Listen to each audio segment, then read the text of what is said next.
Sesuatu yang tidak mendesak itu jangan jadikan kebutuhan. Sehingga kalau kita puasa misalnya, semua makanan itu enak karena kita sangat lapar.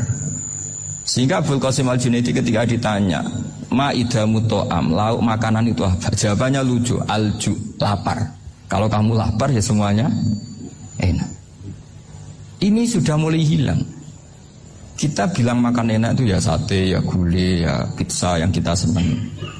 Akhirnya apa? Untuk nikmati nikmatnya Allah itu kita jadi ribet. Apalagi yang orang-orang fasik harus ditemani perempuan yang tidak halal misalnya, atau harus ada ajudan, ribet. Nah pertanyaannya, orang yang ribet sama yang gak ribet itu pinter mana? Pinternya gak ribet. Nah ini kearifan-kearifan yang mulai hilang. Lalu siapa yang bisa mewarisi itu? Ya ulama. Jadi ulama itu cara berpikir sebenarnya simple. Makanya mereka sering kalau tahajud itu, di antara makalah Sayyidina Ali paling terkenal dan yang menjadikan beliau punya derajat yang luar biasa itu adalah kafani izzan an takuna li rabban wa kafani fakhran an akuna laka abdan. Ya Allah, saya ini sudah begitu mulia, begitu terhormat dan sangat-sangat terhormat karena yang menjadi Tuhan itu Engkau. Jadi rumus pertama itu karena menjadi Tuhan itu Engkau. Hanya Tuhan yang abadi, Tuhan yang pertama, hanya Tuhan yang al-awwal. Coba ya Allah, kalau saya ini punya Tuhan Fir'aun, punya Tuhan mati jadi tontonan lagi, itu kerennya di mana coba? Andai kan kita punya Tuhan Fir'aun, atau punya Tuhan yang asal-usulnya manusia, apapun hebatnya manusia itu, kita punya Tuhan manusia itu. Tuhan yang lapar, yang kalau nggak makan mungkin pingsan, mungkin bisa kena COVID, nanti Tuhannya diisolasi. Kayak apa? Makanya ketika Tuhan Allah menyindir ketuhanan selain Allah itu, Allah hanya menyindir dengan kalimat sederhana, kana yakulanit to'am, yang kamu tuhankan itu masih makan. Hanya kalau gak makan ya lemes. Jadi lama-lama ada orang gini, alhamdulillah tadi Tuhan mampir ke saya, kelihatannya lapar, setelah tak kasih makan sehat lagi. Susah gak punya Tuhan yang seperti itu.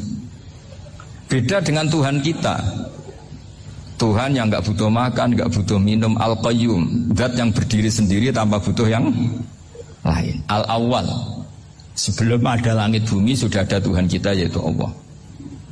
Bandingkan dengan Tuhan-Tuhan yang dipertuhan yang lain, yang adanya setelah bumi, misalnya Fir'aun dan sebagainya. Sehingga Sayyidina Ali pertama jadi kebanggaan apa? Kafani izzan antakuna li robban. Saya ini keren betul karena punya Tuhan yaitu Engkau, Tuhan yang lahul asma'ul husna, Tuhan yang semuanya punya kebaikan, punya keabadian, punya keagungan. Terus wa kafani fakhron an akuna laka abdan, dan saya bangga sekali karena saya menjadi hambamu. Kalau saya jadi hambanya Pak Rektor ribet kan, sudah tak hormati ternyata nanti tidak rektor, ya kan ribet kan. Terus pokoknya ribet, jadi budaknya manusia itu ribet. Makanya ada seorang wali datang ke temannya yang jadi presiden atau jadi raja. Datang ke situ karena tidak punya uang, mau minta uang karena temannya raja. Setelah sampai sana ternyata temannya ini karena orang soleh pas berdoa, ya Allah saya minta ini, minta ini, minta ini. Terus si wali tadi pulang. Tanya, kenapa kamu pulang? Ternyata dia sama, masih minta-minta kayak saya. Jadi sederhana dia. Sama-sama minta kamu, minta zat yang kamu mintain katanya. Jadi dulu itu orang itu sebegitu dekat dengan Allah. Sehingga si raja ini terus ketemu wali tadi, tanya, kenapa kamu menyepelekan saya padahal sekarang saya raja? Terus ditanya sama wali tadi, karena temannya, kalau kamu di padang pasir tidak bisa minum dan harus minum 1 gelas, dengan ongkos kamu harus mengasihkan semua kerajaan kamu demi minuman itu. Pilih mana, minuman apa tetap jadi raja? Ya saya milih bisa minum. Saya tidak raja tetap hidup, tapi kalau nggak minum mati. Bagaimana Anda bangga dengan satu kerajaan sing la yusawi kak samain, yang tidak sama dengan segelas air? Jadi artinya terus mereka melihat jadi raja itu ya biasa, jadi presiden biasa, jadi rektor biasa, karena mereka biasa berlogika. Hakikatul izzah itu ya taqarrub ila Allah, yang benar-benar terhormat itu ya dekat dengan Allah. Begitu seterusnya mereka bikin paradok-paradok yang aneh, tapi itu menjadi pelajaran. Bapak saya Ki Nur Salim itu senang baca anekdot Nasiruddin Koja. Itu kalau bikin orang-orang aneh, itu dia datang ke satu pesta, pakai baju lusuh, pakai sarung lusuh atau celana lusuh, sama Sohibul Bed yang punya acara dibiarin. Setelah dibiarin dia pulang pakai jas, pakai dasi, pokoknya keren. Dihormatin, pakai alpat, pokoknya dihormatin. Silakan. Pas dia disuruh minum, minumannya itu disokkan saja ke sakunya. Jas, kamu harus minum yang banyak, karena kamu yang dihormati, bukan saya. Terus makanan semuanya diletakkan di saku, ada nggak? Ayo kamu makan yang banyak. Alpatnya juga gitu, dikasih sate apa? Ayo kamu makan yang banyak. Mereka tidak melihat saya, melihat kamu. Akhirnya orang satu pesta itu istighfar semua, berarti kita ini salah. Terus dia pidato, kenapa kamu ngomong gitu? Tadi saya datang, orangnya sama. Gara-gara beda pakaian, penghormatannya beda. Berarti yang berhak dapat makanan ini jasa ya, bukan saya. Betapa naifnya kita sebagai orang. Ternyata kita masih hormat sesuatu yang seperti itu, yang atribut lah. Jadi orang-orang sufi itu orang yang bisa menertawakan dunia. Akhirnya ya, pertama dia dianggap orang gila, masa jas dikasih makan, dikasih minum. Tapi secara fikih dia benar, haram dia makan. Karena pas dia datang dibiarin, setelah pakai jas dikasih makan. Berarti hakikat yang dapat rezeki siapa? Jasnya apa orangnya? Jasnya apa orangnya? Jasnya. Jadi itu orang-orang sufi, kearifan orang-orang dulu itu bisa ngelola hal-hal yang keseharian menjadi luar biasa. Ada seorang wali melihat istrinya makan satu piring, anaknya makan satu piring. Ditanya, kalian kenyang? Wah, kenyang sekali. Melihat anaknya minum kopi satu cingkir, senang. Kalian senang sekali. Wah, kalau senang dengan hal-hal yang murah bisa, ngapain harus senang dengan hal-hal yang mewah? Bodoh sekali saya. Sehingga terus mereka bisa qanaah. Qanaah itu ya hidup itu simpel, sederhana. Jadi tentu saya tidak akan ngomong yang muluk-muluk. Selain itu tidak bidang saya juga apa ya, kita ini butuh obat di kondisi COVID seperti ini, butuh kesederhanaan, butuh apa ya, istighna tadi. Kita harus istighna billah an ghairillah. Jadi sudah cukup bahwa Allah ini segalanya. Sehingga tadi saya dengarin himnenya Unisula, yang paling saya kagum adalah dimulai dengan kalimat-kalimat thayyibah. Di antara tugas suci Nabi Ibrahim dan semua nabi adalah wa ja'alaha kalimatam baqiyatan fi aqibi. Nabi Ibrahim itu nabi yang diberi gelar Allah. Dia adalah nabi yang menjadikan kalimat tauhid itu kalimat yang abadi. Fi aqibi, di anak turunnya, di semua generasinya, baik anak turun karena gen maupun karena pembinaan, karena pendidikan. Ini penting sekali saya utarakan karena apa? Satu kehidupan itu sebenarnya digerakkan oleh kata-kata, oleh moto kalau oleh bahasa modern. Sehingga banyak ulama mengatakan al-ibarat kutun li'ailatil mustami'in, bahwa redaksi atau moto atau pegangan hidup itu penggerak kehidupan. Sehingga sebetulnya manusia itu digerakkan oleh kalimah-kalimah itu, oleh moto-moto itu, oleh prinsip-prinsip hidup itu. Misalnya orang Palestina itu tiap hari ke pasar gitu. Mereka ke laut gitu. Ditanya, kenapa tidak takut tembak Israel? Jawabannya lucu. Kena tembak ya mati, nggak makan ya mati, nggak kerja ya mati. Ya sudah, sama-sama mati ya mendingan aktivitas normal. Tapi saya tidak menyarankan itu untuk melawan COVID. Ini cerita saja. Kamu jangan provokator gitu. Karena ini wilayah sensitif. Jadi banyak orang yang poligami. Kalau ditanya alasannya gitu, istri satu ya cerewet, dua ya cerewet, mendingan 4. Ya banyak ya gitu. Tapi ada yang kebalikan, istri satu cerewet saja hampir jantungan, apalagi 4, tinggal matinya kan gitu. Itu semua yang menggerakkan itu kalimat. Kalimat itu satu pegang. Banyak orang loh yang nggak ingin jadi rektor tuh banyak loh Pak Bejo. Jangan kira semua dosen ingin jadi rektor.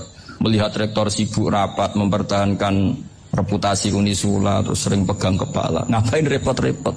Jadi tukang sapu aja dapat gaji, ngopi, rokokan, selesai. Bodoh amat jadi rektor, mikir orang banyak. Banyak loh orang yang nggak ingin jadi presiden tuh banyak. Karena ngopi nyaman, gak ada yang ganggu. Mau tidur sampai jam 9 siang juga gak ada yang ganggu. Sehingga mereka melihat pegawai negeri itu gak keren, orang kok diatur jam, disiplin. Itu memang cara Allah membagi rahmat. Mau kamu apakan coba? Cara syukurnya dia seperti itu. Bapak saya dulu tuh sering ngajarin saya, diajak jalan-jalan pagi-pagi. Melihat orang ngopi, makan uduk itu bapak seneng. Kok enak jadi wong awam. Ngene esuk-esuk nyemak bocah kesel kabeh kono enak ngopi rokokan. Bapak kadang iri sama orang awam itu iri. Sudah gitu berharap masuk surga kan enak sudah gitu. Tahu-tahu mati, tidak tahu ke surga apa ke neraka tidak tahu. Jadi nah, orang dulu itu orang yang bisa mensederhanakan dunia. Sehingga ya sudah cara bahagia. Makanya saya alhamdulillah saya ini kerja sama UII sama beberapa kampus.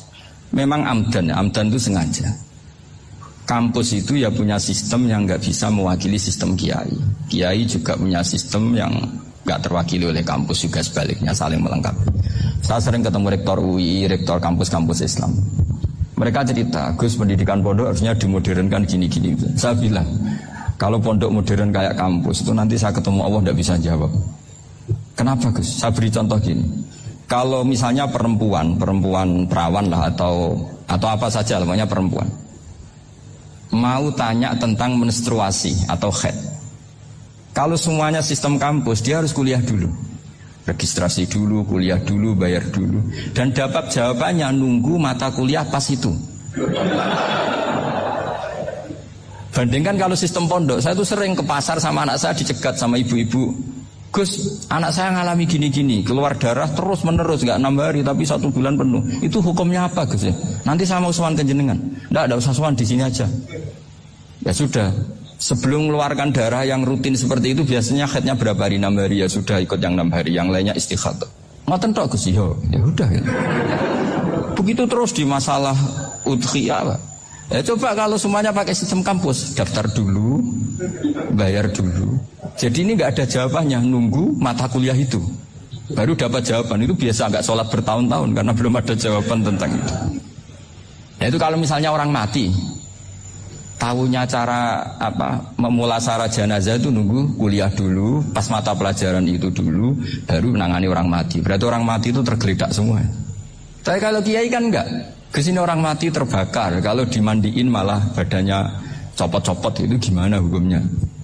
Ini ada orang mati Gus Kendat, ini disolati apa enggak? Ada orang mati oplosan ya, itu disolati enggak? So sering ditanya gitu. Gak usah registrasi Pak Rektor, gak usah registrasi, gak usah daftar, gak usah seminar. Makanya kalau orang kampus wani kiai itu ya kualat tenang itu, karena ini yang on time ya. Tapi pondok seperti saya ya ikrar seikrar-ikrarnya. Pentingnya kampus karena melatih efisiensi waktu, disiplin, tata kelola manajemen sehingga kita hormat. Tapi tadi kita harus saling melengkapi sehingga saya tunjukkan ke publik bahwa saya hormat sekali sama polisi, sama tentara. Coba kita bisa apa ngadepi bandar narkoba kalau tidak polisi? Bisa apa coba menjaga NKRI kalau nggak tentara? Begitu juga ya sudahlah kita memang fa'inayadawahi ma'al jamaah, kita berkah itu kalau bersama-sama, tidak bisa kita sendiri. Nah lalu orang kayak saya itu ya beberapa kali sebetulnya saya itu ditawanin jadi dokter honoris causa apa. Kekhawatiran saya satu Pak Bejo, takut pas gak punya uang. Itu dokter gak ada duit kan gak pantas gitu.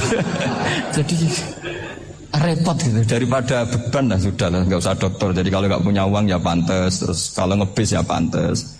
Suatu saat kalau mati gak ada yang hadir ya pantas, enggak dokter gitu. Kalau sudah dokter kok masuk neraka, dokter kok masuk neraka, saya itu kayaknya apalagi rektor kampus Islam kok masuk neraka itu kan kok kayak agak pas itu. Misalnya rektor Unisiola ditanya mungkar nakir nggak bisa kan kayak gimana gitu. Makanya harus sering ngaji saya supaya agak malu di depan mungkar nakir. Masa rektor ditanya mungkar nakir nggak bisa. Harus berani bentak, ini saya rektor loh Pak mungkar nakir. Masa kalau wali-wali dulu berani. Masyhur di cerita wali-wali ditanya marabbuka manabuka, saya ini guru tauhid. Kok kamu tanya marabbuka manabuka yang ngotok? Kok kamu tidak pernah ngaji enak aja tanya. Jadi wali-wali itu ya rileks ngadepi mungkin. Saya yakin rileks wali di Bang Pak Rektor, saya yakin itu. Karena wali itu lebih dekat Allah. Sehingga orang dulu itu saya ulang lagi ya, ada satu kearifan namanya hidup itu apa? Hidup itu adalah cari sebanyak mungkin supaya hidup itu tidak tergantung pada banyak hal. Sehingga misalnya cara berpikir orang-orang modern itu sebenarnya banyak orang-orang ilmuwan yang nggak ngagumi Amerika. Bukan karena angkuh ndak. Untuk mempertahankan kebesaran negara sebesar itu, kebutuhan listriknya besar, kebutuhan tentaranya besar, kebutuhan apa? Sementara negara kayak Venezuela atau Swiss kebutuhannya ada banyak. Pertanyaannya, yang tergantung dengan banyak hal sama yang tidak tergantung banyak hal, itu pinter mana? Kalau dibalik pertanyaannya gitu, negara-negara maju itu tidak keren kalau dibalik pertanyaannya. Orang yang untuk mempertahankan eksistensinya banyak, butuh banyak hal, dengan yang tidak butuh banyak hal, itu pinter mana? Orang yang bahagianya nunggu jadi dokter, nunggu jadi kiai besar, kiai viral, dengan orang yang bahagia cukup dengan ngopi, itu pinter mana? Tapi kalau dibalik pertanyaannya, orang yang taunya nikmat hanya kopi dengan nikmat yang banyak, pinter mana? Makanya Mbah Mun itu kalau guyon itu lucu. Aku iku sakake ambek wong desa sing mlebu swarga. Saya dulu eskal mlebu swarga kok disakeni. Akhirnya beliau memberi penjelasan. Wong desa iku roe pakanan enak, iku mau kopi mbek uduk. Lah swarga iku mau nuruti sing dikarepno. Akhirnya semua mangan, wis ngopi, nguduk, ngopi, ora roh pakanan liyane ku ora roh. Nasi mandi yo ora roh, pizza yo ora roh apa-apa. Terus saya bilang, wah lah niku nak nganti selera tentang wanita cantik. Iku juga sederhana. Rodok pesek ya wis cantik, rodok ireng ya wis. Apa bidadarinya seperti itu karena saking enggak pengalamannya. Jadi surga itu kan nuruti apa yang diinginkan. Kira-kira keinginan orang kampung kalau di surga itu apa coba? Makanan apa coba? Ya, nak senengnya ketemel gemblong gitu. Artinya malaikat lebih suka nangani surganya orang-orang kampung timbang Pak Rektor. Ini sudah ribet ini. Makanan apa saja sudah dicoba ya. Terus kalau di mall tahu orang macam-macam, seleranya macam-macam pasti itu. Enak mana kalau sampai jadi malaikat pelayan surga? Suka ngelayani orang kampung apa yang orang kota?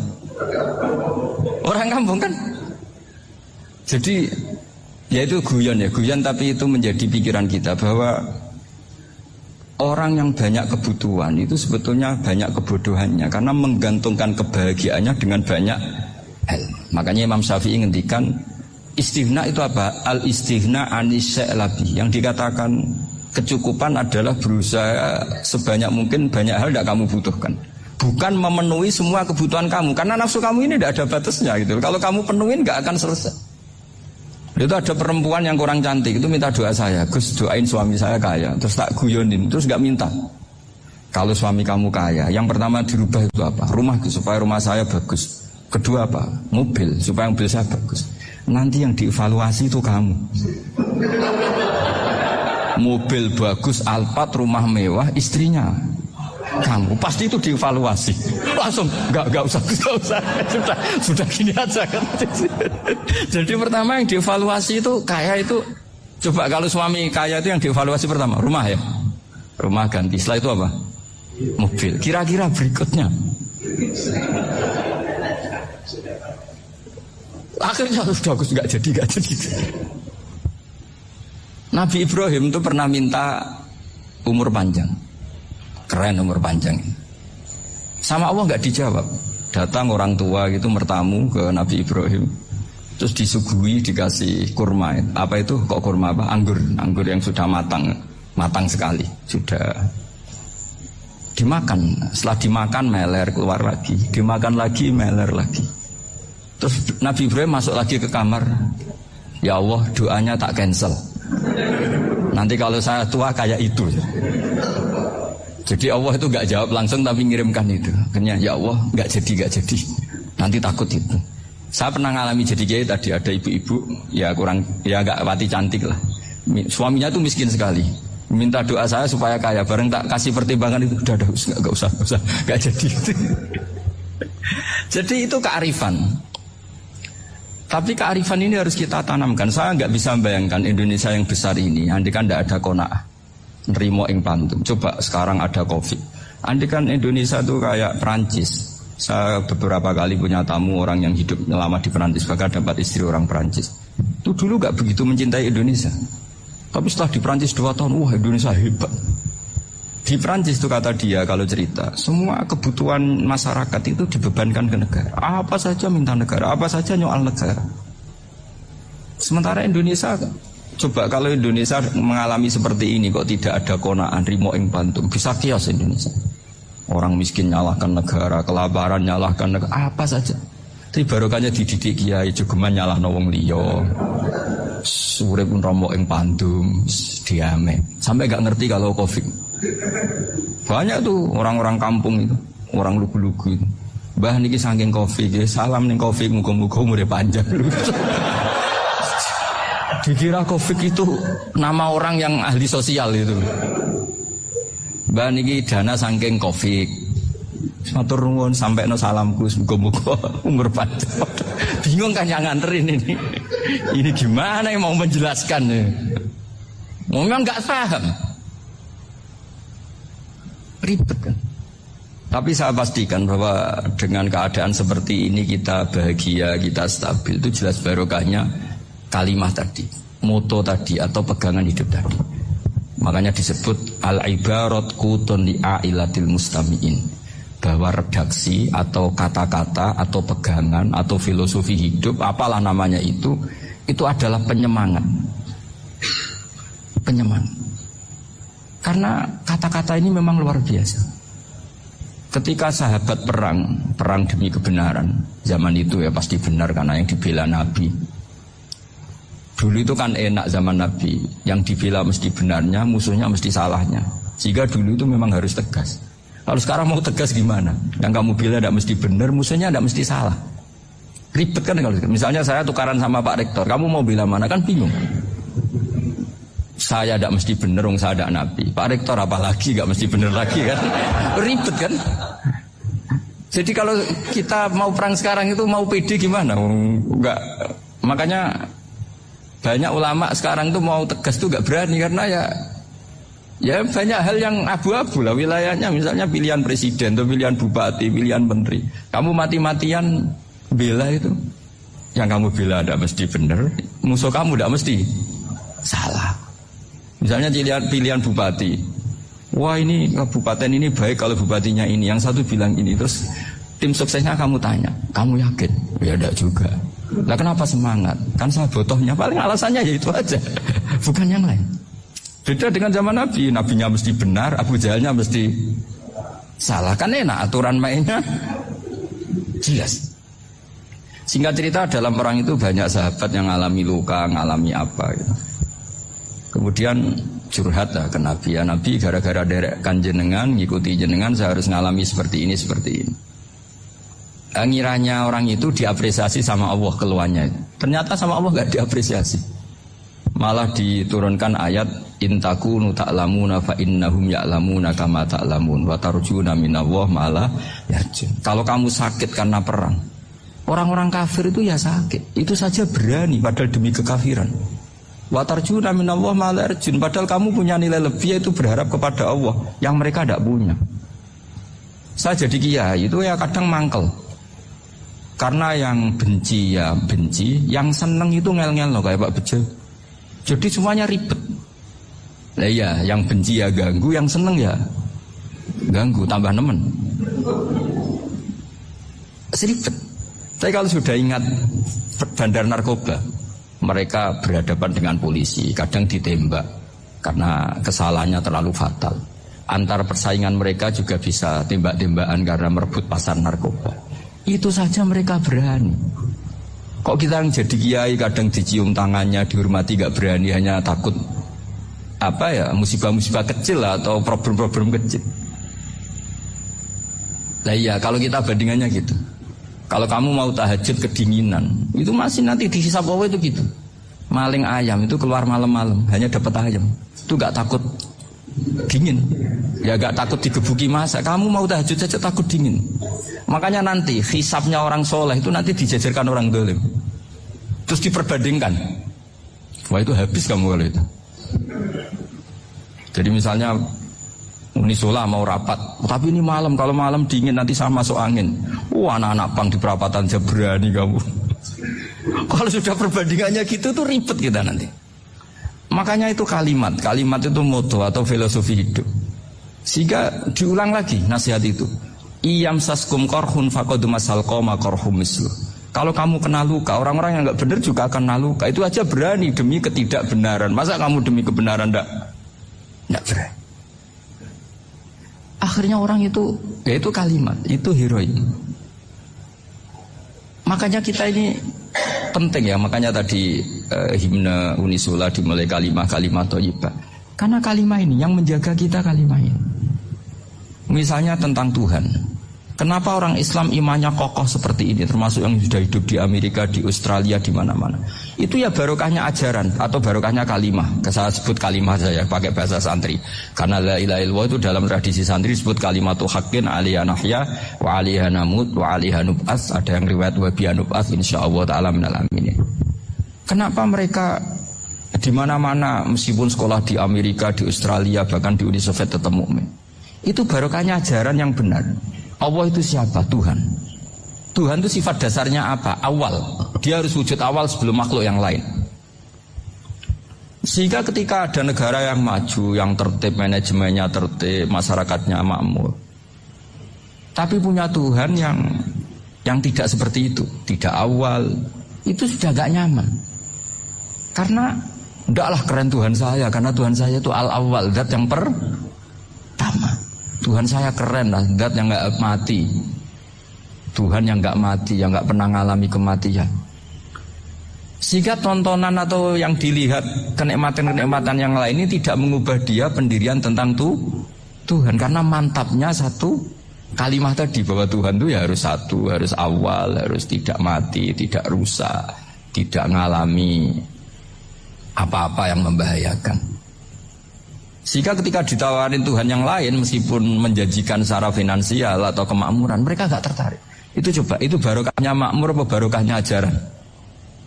Barokahnya ajaran. Sering negara Islam itu kalah makmur dengan mereka, tapi barokahnya ajaran ini tetap apa? Tetap Islam. Makanya Nabi Ibrahim, Nabi yang sukses bikin waja'alaha kalimatam baqiyatan fi aqibi. Sehingga kita ini bukti sama orang tua misalnya, itu ya karena ajaran. Suwargamu itu karek wong tuamu. Nak wong tuamu ridho, Allah ridho. Nak ora ridho, Allah ora ridho. Ridho Allah fi ridhol walidain wa sakhatu wa sukhtu wa fi sakhatil. Sehingga ketika ada orang tua yang agak brengsek gitu, anak-anak tetap hormat.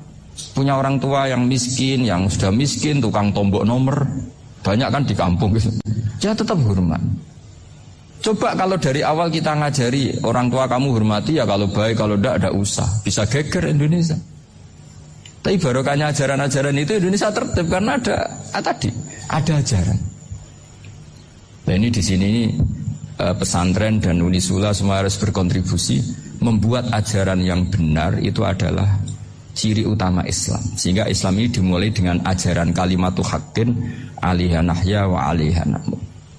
Sehingga kita tenang seperti ini. Saya ini termasuk kiai yang tenang. Meskipun kata orang banyak saya ini kiai besar, tapi termasuk kiai yang paling tenang.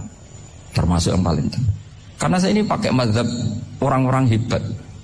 Saya berkali-kali cerita, orang kayak Imam Syafi'i itu orang yang luar biasa. Saya berkali-kali cerita, orang yang tadi nyium tangan kamu ya Imam Syafi'i, di belakang tuh ngerasani kamu, menghujat kamu. Jawabannya enak saja.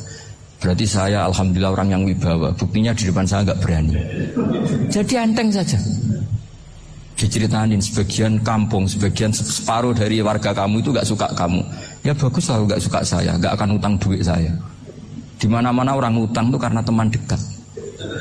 Kalau nggak seneng pasti minimal nggak utang, nggak pinjam mobil, nggak pinjam. Berkah mana yang seneng sama yang gede? Jadi dianggap enteng saja. Semua yang dialamin dianggap enteng saja. Misalnya punya istri pemarah, ya baguslah marahin suami. Kalau marahin tonggo malah ribet. Jadi kamu harus terima kasih kalau dimarahin istri. Baguslah marahin saya mah, kalau marahin tonggo ribet. Jadi enteng saja.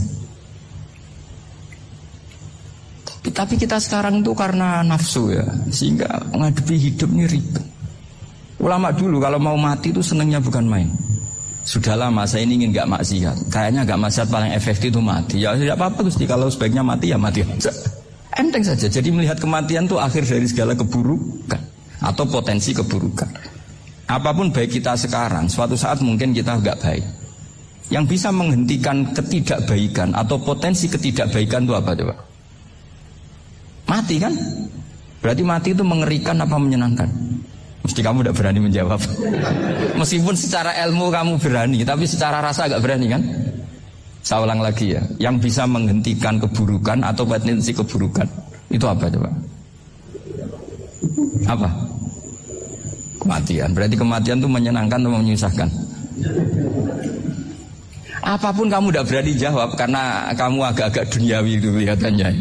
Tapi secara ilmu, kamu tahu kan kalau mati itu tidak buruk-buruk banget.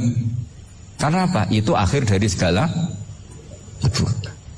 Sehingga Nabi ngajarkan kalimat itu begitu luar biasa. Allahumma ahyini maka natil hayatu khairan li wa tawaffani maka natil wafatu khairan li. Nabi melihat dunia itu begitu indah. Ya Allah, kalau saya ini hidup, anggap saja hidup ini ziyadatan li fi kulli khairin, menjadi modal saya menambah segala kebaikan. Jika suatu saat saya mati, anggap mawon rohatan li min kulli syarrin, itu akhir dari segala keburukan saya. Sehingga mati hidup ya baik karena di situ kita bisa berkontribusi beramal soleh. Mati juga baik karena mengakhiri segala keburukan. Nabi nate ngendikan lagi, ajaban li amril mu'mini inna amrahu kullahu khairun. Orang mukmin itu mengagumkan, semuanya baik. In asobathu na'ma syakara fakana khairan lah. Kalau baru dapat nikmat, dia syukur, maka itu baik. Wa in asobatu dharra sabara. Kalau dapat masalah mereka sabar, itu juga baik. Jika orang mukmin dua sisinya pasti baik. Itu juga kalimat, maksudnya moto atau pegangan hidup. Nah berikut ini saya beri contoh, ini kenangan saya, ini contoh terakhir. Masalah jadi orang terkenal maupun tidak. Di sini dicontohkan Imam Ghazali di halaman 367 di kitab saya 367, juznya 3 di kitab Ihya Ulumuddin. Di sini beliau cerita betapa untuk menjaga ikhlas sebaiknya orang itu tidak terkenal, tidak syuhrah, tidak terkenal. Oke, itu kita sepakat ya, karena kalau terkenal mungkin orang dipaksa publik dengan tanda kutip untuk selalu berbuat baik, tapi karena jaim lah, jaga image atau apa. Tapi ketika dibalik pertanyaannya, kamu rela yang terkenal itu orang nggak benar, sementara yang orang benar itu nggak terkenal. Lalu masyarakat taunya yang tidak benar. Kalau pertanyaannya dibalik gitu, orang baik wajib terkenal enggak? Kalau pertanyaannya dibalik seperti itu. Dokter yang benar tidak terkenal, yang malpraktek terkenal. Kamu ingin kondisi seperti itu? Gak ingin kan? Kampus yang bagus gak terkenal, kampus yang bagus gak terkenal, yang gak bagus. Nah, artinya apa? Gara-gara olah kata, olah pikiran, ini logika jadi rubah. Lagi-lagi apa? Jawaban itu ada di kata-kata sebetulnya.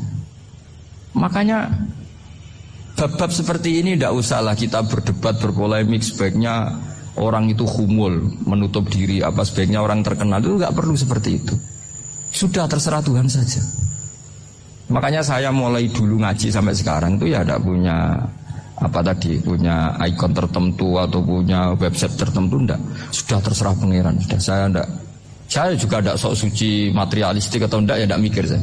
Bukan apa-apa ya, karena saya ini kiai, jadi biasa urusannya sama Allah, tidak sama makhluk. Jadi pusing kalau sama sarah-sarahnya makhluk itu pusing.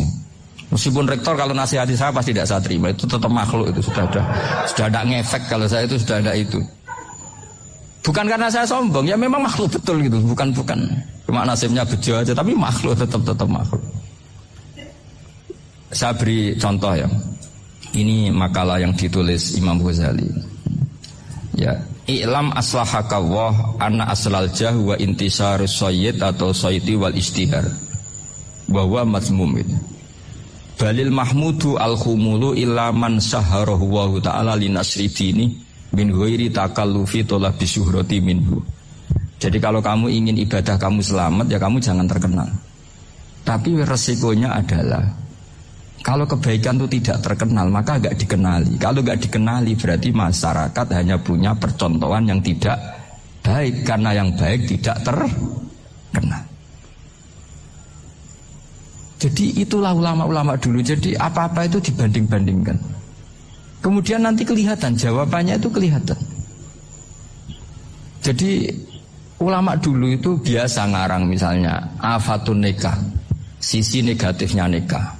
Harus berhormat istri, harus macam-macam, kalau terlantar itu ya dosa. Seperti tadi Pak Marsudi cerita, kalau orang ngapalkan Quran itu takut lupa, kalau lupa itu jadi dosa. Pertanyaannya, kalau semua orang takut lupa, takut dosa, semua orang nggak hafal Quran karena potongan-potongan lupa. Cara berpikir tidak seperti itu. Kalau berpikir ya namanya hafalan ya inginnya hafal, kan nggak ingin lupa. Lah nanti kalau takdirnya lupa karena hal-hal yang dimaklumi oleh syariat itu nggak yang termasuk dosa. Yang dosa itu lupa takliwiri udhrin syar'iyyin, lupa yang tidak ada sebab yang apa? Syar'i. Tapi lupa bawaan EQ-nya tidak bagus, lupa bawaan sering dibentak. Oh itu nggak masalah karena bawaannya orang tertekan itu ya lupa. Coba kamu hafal Quran, terus punya kredit jatuh tempo, pas hari itu aku yakin nggak cerdas sudah. Itu bawaannya orang tertekan itu pasti lupa. Jadi ya saya teruskan ya. Jadi terus ada makalah yang sangat bagus sekali tentang itu. Saya baca ya. Wa yadullu ala dzalika anna Allah azza wa jalla amaral anbiya'a bi idharil amali lil iktida wa khassahum bi mansibin nubuwah. Wa la yajuzu ayyudhanna bihim annahum khurrimu afdhalal amalin. Jadi orang yang terlalu mendewa-dewakan khumul itu menutup diri. Oke itu baik, karena dengan khumul, dengan menutup diri Anda tidak riya, Anda tidak pamer. Tapi kata Imam Ghazali, kamu juga harus ingat, di antara syaratnya Nabi itu harus mengumumkan kalau beliau itu seorang Nabi. Harus memaklumatkan kalau beliau seorang Nabi, supaya bisa diikuti. Caranya sholat harus diumumkan, sehingga Nabi itu mengatakan harus jamaah. Karena dengan cara jamaah itu bisa shollu kama ra'aitumuni usolli. Coba kalau Nabi sholatnya nggak diperlihatkan, kamu harus sholat yang benar. Caranya gimana ya Rasulullah? Itu rahasia. Bingung nggak kira-kira? Bingung nggak? Ya misalnya amal rahasia selalu lebih baik. Terus ada pertanyaan, Nabi ngendikan kamu sholat yang benar. Caranya gimana Nabi? Ya itu rahasia. Terus gimana coba? Tapi Nabi ngendikan apa? Shollu kama ra'aitumuni usolli. Ya sudah kamu sholat, niru saya sholat. Berarti Nabi sholatnya diperlihatkan apa disembunyikan? Diperlihatkan. Jadi begitu juga saya berkali-kali bilang, orang tahu kalau itu bidan ya berdasar tulisan itu bidan. Tahu kalau itu dokter gigi ya itu dokter gigi. Jangan sampai gara-gara tidak ada tulisan mau beli alat bangunan di dokter gigi, mau periksa gigi di toko bangunan. Gara-gara apa? Nggak ada maklumat. Nah, di sini ulama-ulama selalu memaklumatkan dirinya. Termasuk Imam Ghazali ketika ngarang kitab dinamai Ihya Ulumuddin, bahwa kitab ini bisa menghidupkan ilmu-ilmu agama yang mulai hilang. Begitu seterusnya. Jadi ini ngaji ya. Jadi orang itu harus ngerti. Jadi jangan nuruti emosi sendiri atau logika sendiri. Bahwa saya suka khumul, ya monggo, agama Islam menyediakan sarana itu. Uzlah itu ya punya sisi kebaikannya sendiri. Tapi syuhrah terkenal asal tidak nuruti nafsu juga punya sisi kebaikannya sendiri. Setidaknya umat ini punya satu master kebaikan yang mudah diakses. Tapi tadi saya ulang lagi, jangan karena hadun nafsi, jangan karena kepentingan pribadi. Makanya di sini disebutkan wa yadullu ala dzalika ala syuhrah anna Allah ta'ala amaral anbiya bi idzharil amal lil iktida. Allah selalu memerintahkan para nabi kalau ngamal kebaikan ya harus dimunculkan supaya bisa ditiru. Yaitu tadi kita tidak bisa bayangkan kan kalau misalnya Nabi menyuruh kamu harus sholat yang benar, kemudian sholatnya Nabi sembunyi. Kalau ditanya Nabi saya niru siapa? Wah itu rahasia, kamu nggak boleh lihat sholat saya takut tidak ikhlas. Ribet kan? Sehingga jamaah itu statusnya tetap harus. Nah bedanya harus ini ulama berpendapat harus yang apa? Fardu kifayah. Tapi fardu itu maknanya harus. Tapi bukan berarti kalau nggak jamaah sholatnya nggak sah, nggak. Tapi statusnya jamaah tetap apa? Harus. Nah barokahnya harus ini orang yang baru sholatnya langsung benar karena ada yang diikutin. Coba kalau mantan dukun baru sholat terus sholat sendiri, itu mesti mirip mantra ya. Karena dia tidak ada master percontohannya. Tapi barokahnya ada master, orang paling bodoh pun kalau sholat ya benar, karena standar ada komandonya, ada imamnya. Sehingga Imam Ahmad malah berpikir keras, syarat sahnya sholat itu harus jamaah. Cara pikirannya Imam Ahmad keras sekali beliau. Jika kalau orang sholat sendiri kok ada orang lain yang maunya berjamaah harus bayar, orang itu harus bayar demi sahnya sholat. Itu madzhabnya Imam Ahmad. Tapi kalau madzhab Syafi'i hanya mengatakan itu fardu kifayah, yang kalau satu. Oke, terima kasih buat teman-teman semuanya yang sudah menyaksikan video ini. Mudah-mudahan bermanfaat buat kita semua. Dan buat teman-teman dimanapun Anda berada, mudah-mudahan selalu diberikan kesehatan, rezeki yang melimpah barokah, dan bisa menyongsong kehidupan baru, guys. Banyak salah-salah kata dari kami, mohon maaf. Wassalamualaikum warahmatullahi wabarakatuh. Bye-bye.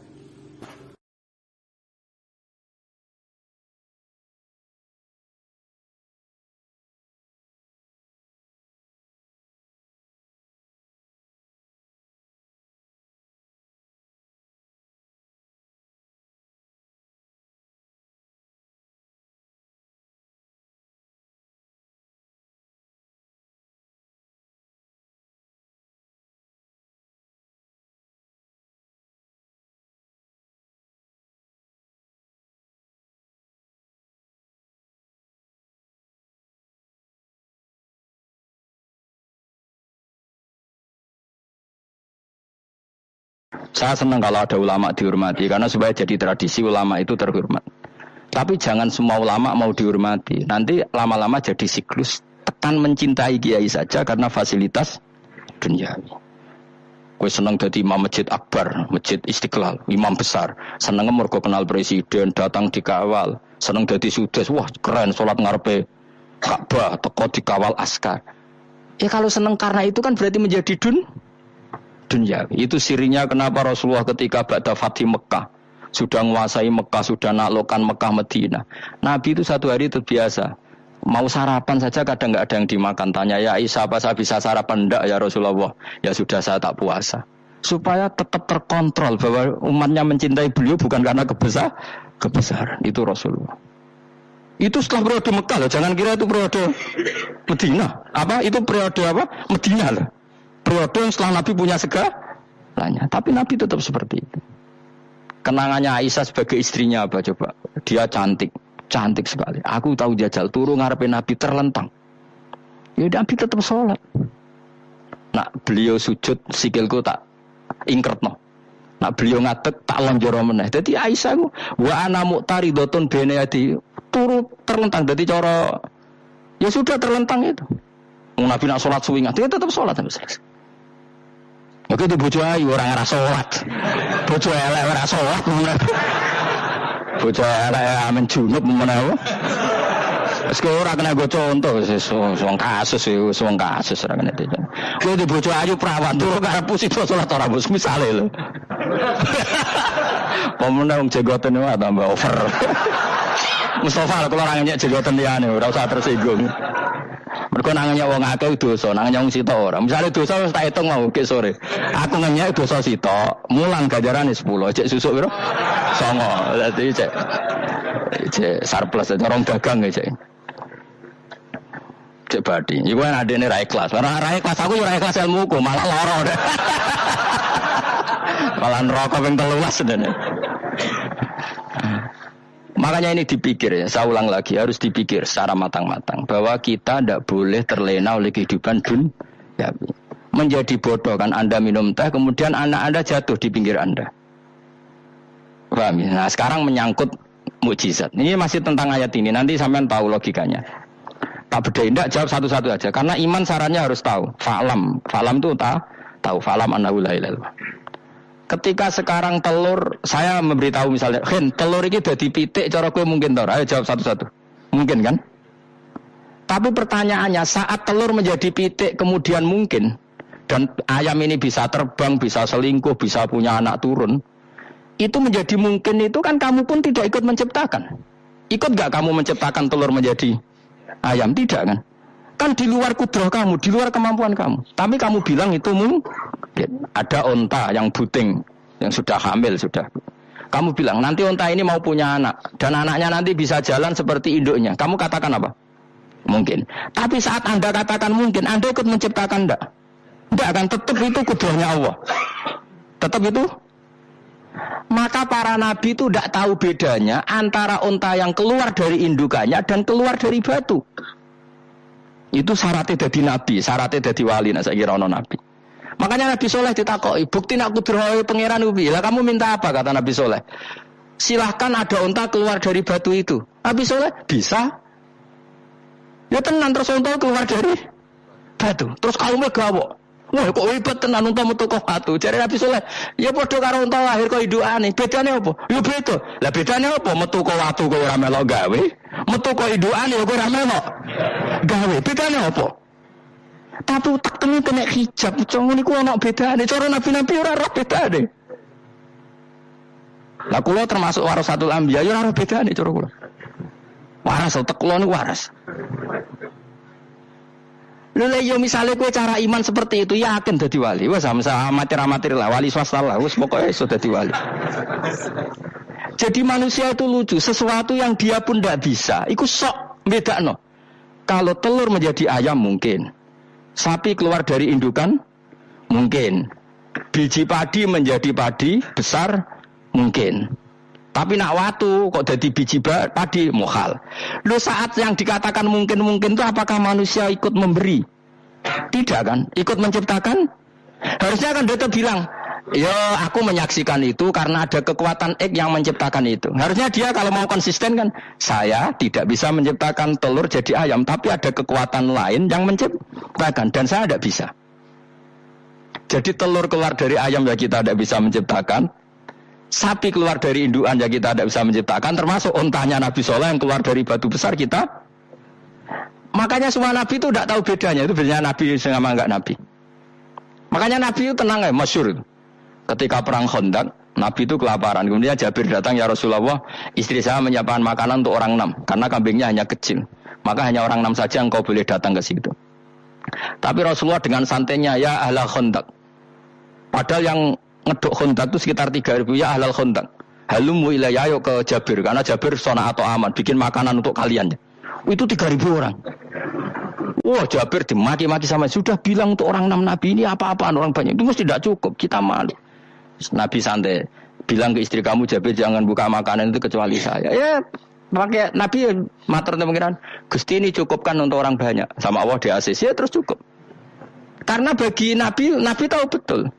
Sekarang ketika beras menjadi beras, apa dalam kudrah kamu, dalam kemampuan kamu, enggak kan?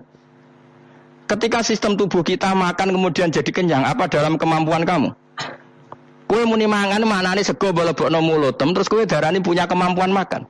Apa setelah itu kamu mengendalikan sistem saraf kita, sistem urat kita? Enggak kan?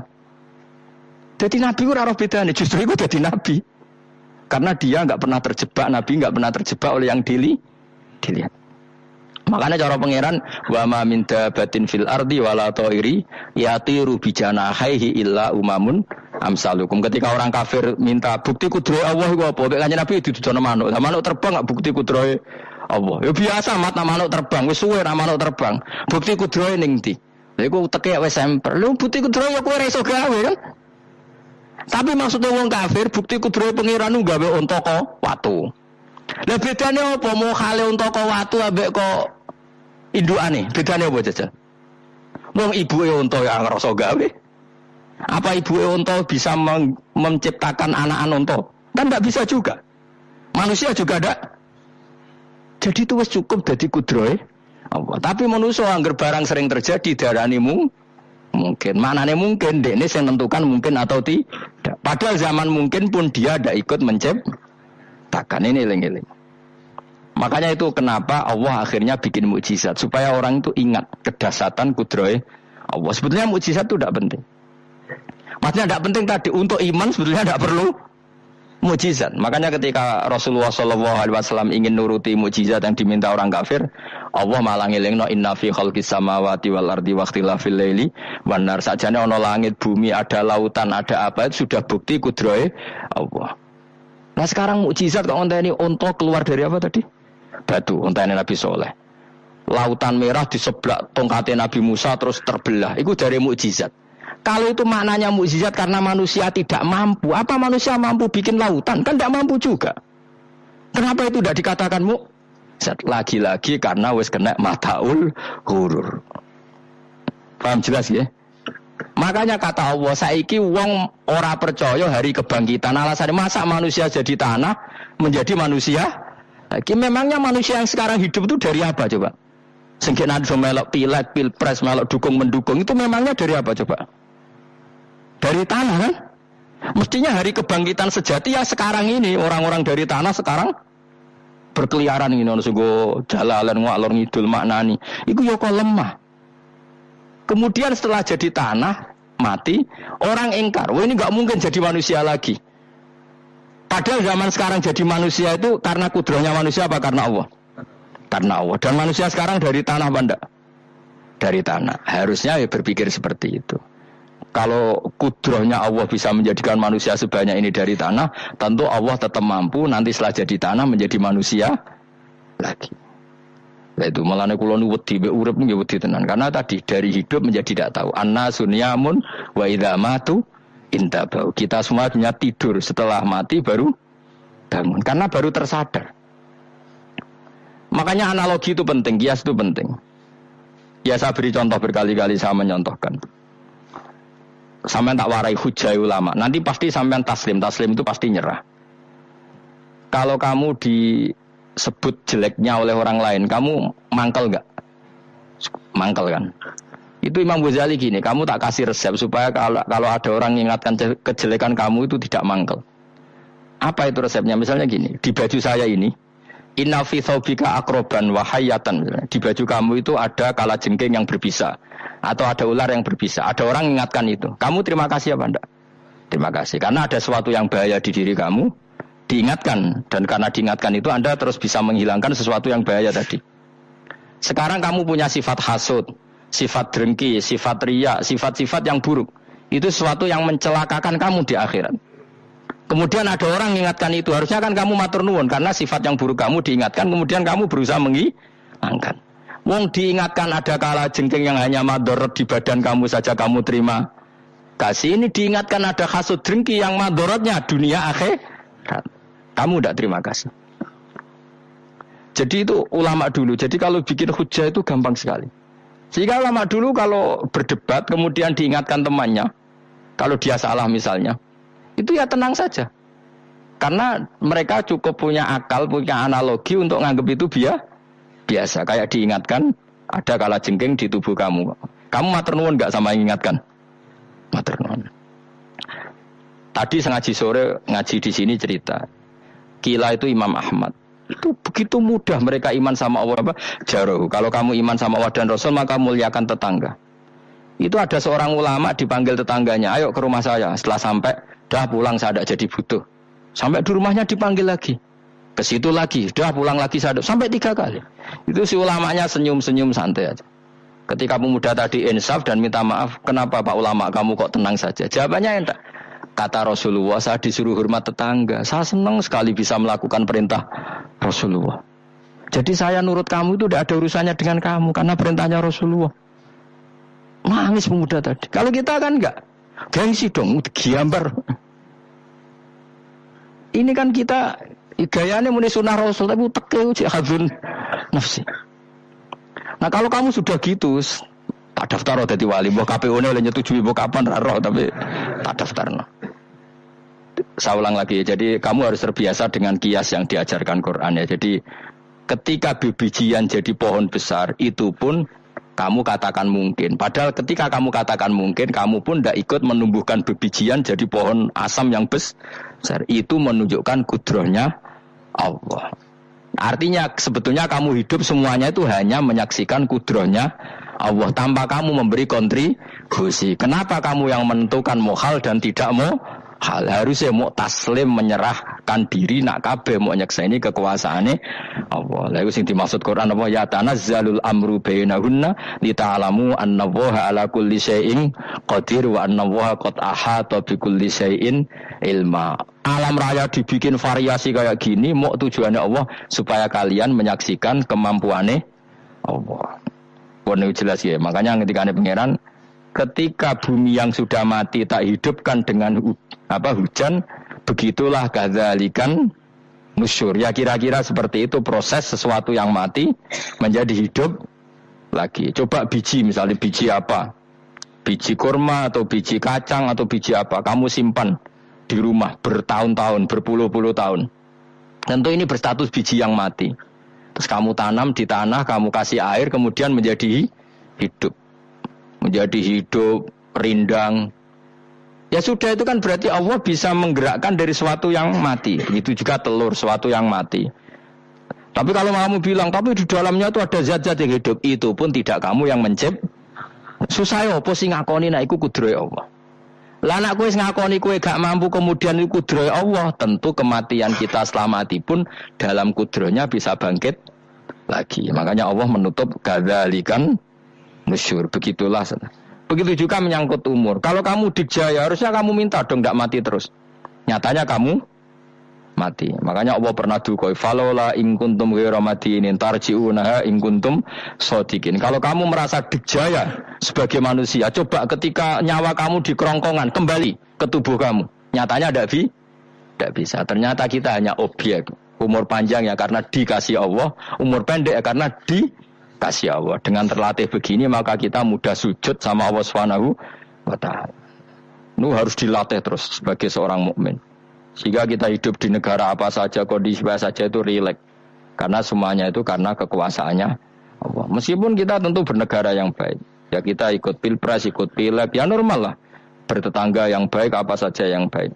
Tapi semuanya itu kita menjaga konstitusinya Allah. Sampai mbek tangga wis nang masjid ben enak. Bojo dikai mangan ben ora kecewa mbek kowe, nek ora kecewa kok gelem sujud bareng. Anak kita rawat supaya mereka jadi generasi penerus penerus rukuk. Terus begitu jadi orientasi kamu. Nah, itu kalau sudah seperti itu namanya al-ulama warasatul anbiya. Emangnya Nabi mewarisi kita apa coba? Cara kita sujud, cara kita rukuk. Coba Quran kalau ngendikan warka'u ma'ar rakiin. Balillah fa'bud wakum minasakin. Tapi tahu-tahu ada generasi muslim yang cacane ku mapan. Lah nang ngono ora usah Islam, PKI yo kepengin mapan, komunis yo kepengin mapan. Lonte nganti dadi lonte yo kepengin mapan, copet nganti dadi copet yo kepengin mapan, bajingan nganti dadi bajingan yo kepengin mapan. Anak kepengin mapan ora kudu wong saleh, wong fasik pun kepengin mapan. Bedane opo nggo jalalan kok cita-citane mau kepengin mapan. Itu kan cita-cita sing gak perlu wong nggo jalalan, wong fasik kok yo. Mana cari Imam Ghazali nak gejol-gejolokan, kamu jangan bangga nikmat yang yastariku ma'akal bahaim.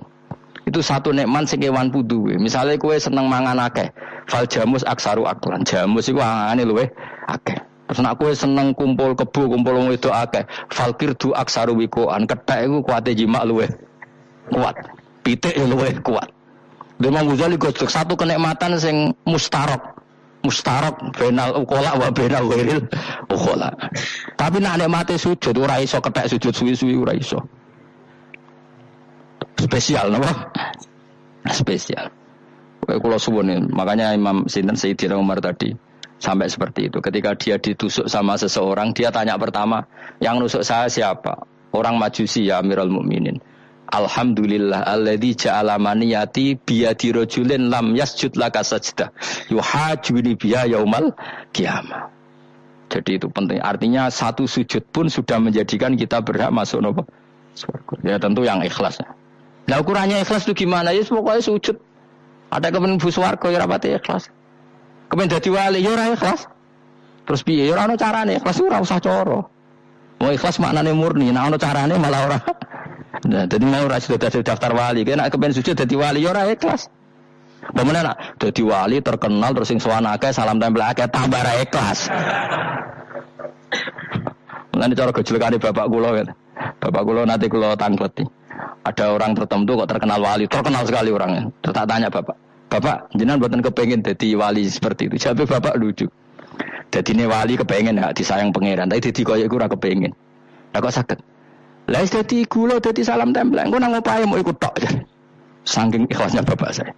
Sekarang seseorang jadi terkenal, kadang kan terus dikonversi orang sowan ngasih dari bapak. Lah nek dadine donya ngono tok ora kepengin. Dino duwe akeh.